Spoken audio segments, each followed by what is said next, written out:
Hello bachcho, let's read this question. The question says find the value of k for which each of the following systems of equation has a unique solution. 2x plus 3y minus 5 is equals to 0. kx minus 6y minus 8 is equals to 0. तो हम देख लेते हैं की concept क्या होगा.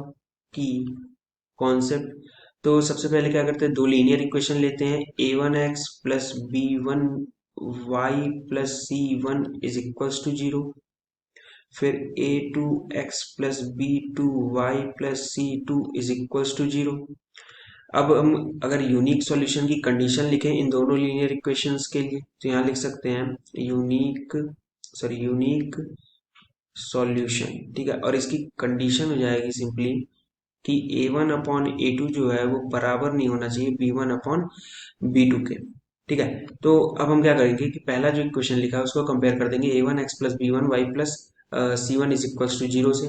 और दूसरा जो इक्वेशन यहाँ पर लिखा हुआ है उसको हम कंपेयर कर देंगे a2x plus b2y plus c2 is equals to 0 से. तो कंपेयर करने के बाद हमें a1 मिल रहा है 2, b1 मिल रहा है 3 और c1 मिल रहा है -5. a2 मिल रहा है हमें के, b2 मिल रहा है हमें -6 और c2 मिल रहा है हमें -8.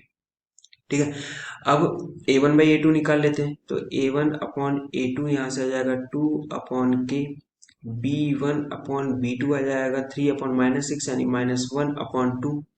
हमें यूनिक सॉल्यूशन के लिए k की वैल्यू निकालनी है, तो इसका मतलब हमें कंडीशन लगाना पड़ेगा कि a1 by a two not equals to b1 by b2.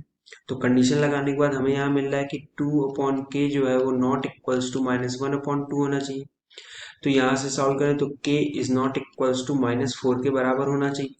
ठीक है, तो अगर यूनिक सॉल्यूशन के लिए k की वैल्यू -4 नहीं हो सकती, इसके अलावा कुछ भी हो सकती है. तो हम यहाँ लिख सकते हैं k is equals to all real values except -4 और ये हमारा आंसर हो जाएगा. So the final answer is k is equals to all real values except -4. Hope you understood it well. Best of luck. Thank you.